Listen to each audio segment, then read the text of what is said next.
आज हम बहुपदों का घटाना एवं गुणा दोनों बताएंगे। ध्यान से देखें। कल हमने बताया था जोड़ना, आज बता रहे हैं घटाना। थोड़ा सा अंतर होता है जोड़ने और घटाने में।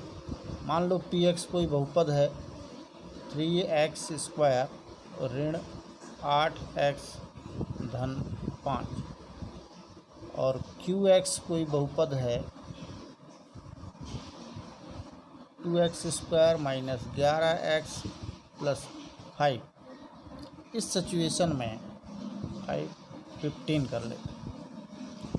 घटाना है px में से हमें qx को घटाना है।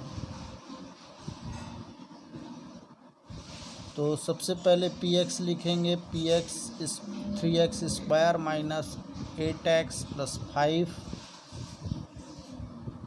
नीचे यदि हम इसको सेट करते हैं, लेकिन सजाती के नीचे सजाती पद सेट होना चाहिए धन 15 पर। जब घटाना, अब यहाँ करना है अपन को घटाना, तो घटाने में इसका चिन्ह क्या है, कोई चिन्ह ना होना माने ऋण होना। तो यहाँ पर आपको इसका चिन्ह बदलना पड़ता है।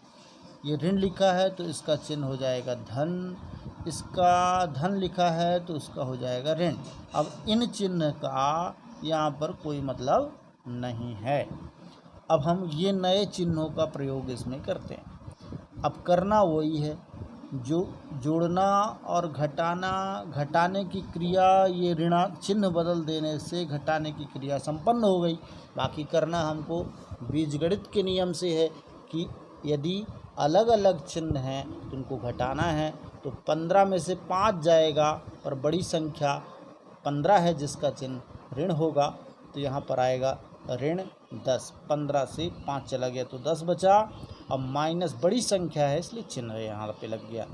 यहाँ पे देखेंगे 11x है जो कि धनात्मक हो चुका है और ये ऋण 8 है, तो यहाँ भी अलग अलग चिन्ह हुए और इसलिए घटाना होगा। तो 11 में से 8 गया तो यहाँ पर बचेगा 3x और चिन्ह बड़ी संख्या, तो बड़ी संख्या 11 है जिसका चिन्ह धन हो चुका है तो धन ही लिखेंगे। यहाँ पर 3 में से 2 घटाना होगा, ये धनात्मक है कोई चिन्ह नहीं है तो, और ये ऋणात्मक है तो दोनों फिर इसको भी घटाना होगा। तो कुल मिला के यहाँ पर बचा कितना, x²। एक लिखने की आवश्यकता नहीं होती। तो इसमें तो खैर हमने पूरा चीज़ घटाना ही प्राप्त हुआ, लेकिन यहाँ पर कोई स्थिति ऐसी नहीं कि घटाना है तभी घटाना होता है। एक और सवाल देखते हैं। px = 5x³ ऋण 8x² धन 11x ऋण 5। अब qx मानते हैं 3x³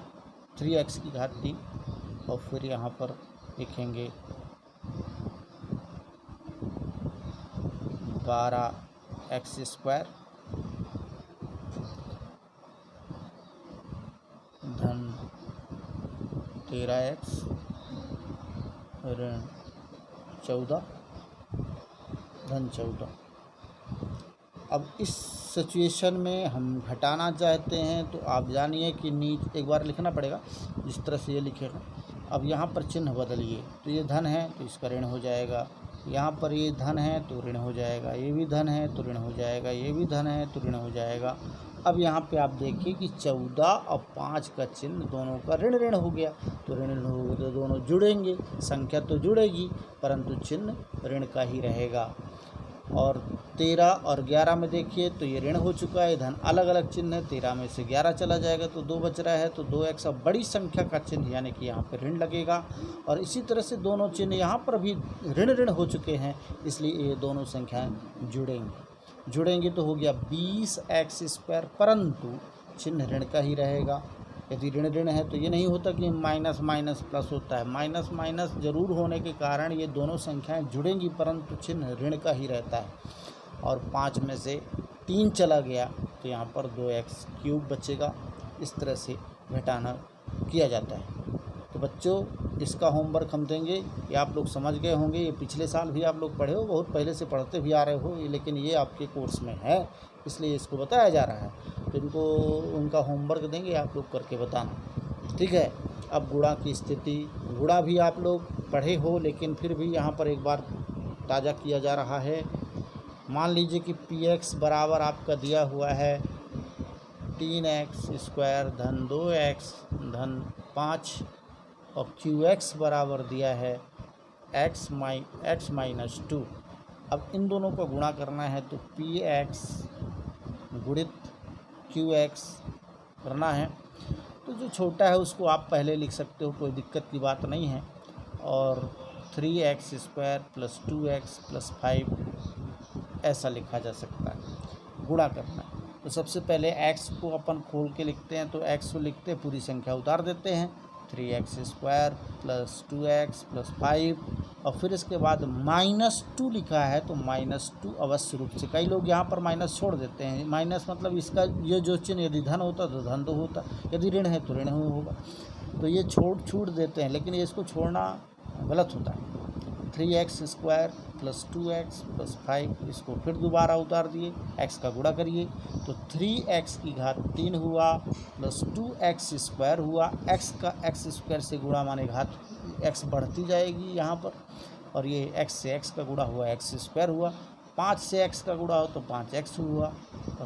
अब ऋण का भी ध्यान देना है, ऋण लिखा हुआ है तो ऋण सहित गुणा होना है, तो चिन्ह बदलते भी जाएंगे। 3 दूनी क्या हो गया 6x², फिर ऋण का धन से गुणा हुआ तो भी ऋण हुआ, और 2 दूनी हुआ 4x, और फिर 2 का गुणा 5 से भी होगा तो वो भी ऋण होगा, क्योंकि ये ऋण और धन का गुणा होता है तो ऋण हो जाता है।